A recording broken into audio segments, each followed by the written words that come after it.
चंपावत में बन रहे जिम कॉर्बेट ट्रेल पार्ट 3 में आपका स्वागत है। और हम पहुंच चुके हैं अंतिम पड़ाव में। आप देख सकते हैं एक मंच में हम चढ़े हुए हैं, जहां पर से जिम कॉर्बेट ने उस नरभक्षी बाघिन को देखा था।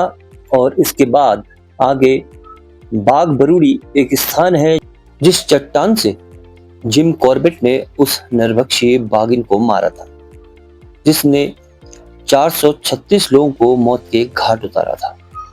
वर्ष 1907 में गौड़ी, बरदौली और फुंगर क्षेत्र में हमलों के बाद जिम कॉर्बेट को बुलाया गया था। जिम कॉर्बेट ट्रेल में आपको ऐसे बोर्ड देखने को मिलेंगे, जिसमें यहाँ पाए जाने वाले पेड़ पौधे और जंगली जानवर, पशु पक्षी, सांप आदि जानवर के विषय में जानकारी भी मिलेगी।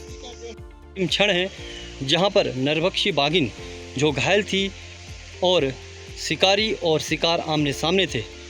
अब आपको दिखाएंगे कहां पर उसका शिकार हुआ था, नदी के उस पार। आप देख सकते हैं नीचे ये नदी बह रही है और यहाँ पर आतंक का अंत, नरभक्षी बाघिन का यहाँ पर शिकार हो गया था। यहाँ पर लिखा हुआ है कि आतंक का अंत, पर्वत निशब्द हो गए और सांसें रोके रहे। फिर घाटी से ऐसा शांत वातावरण महसूस किया गया जैसे पहले कभी नहीं था। भय का शासन अंततः यहाँ पर समाप्त हो गया। और नरभक्षी बाघिन आप देख सकते हैं नदी के किनारे।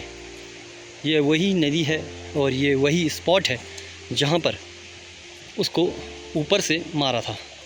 जो आपने अभी तक कभी सुना नहीं होगा कि वो नरभक्षी बाघिन नरभक्षी क्यों बनी थी, तो उसका भी यहाँ पर अनावरण किया गया है। बताया गया कि जब उसको देखा गया मृतक जो नरभक्षी बाघिन थी, तो उसके दांत, उसमें उसका राज छुपा था, टूटे दांत थे, जिस वजह से वह नरभक्षी बनी और उसका जो स्वभाव था वह बदल गया और अंततः वह नरभक्षी आसान शिकार आदमियों का करने लगी थी।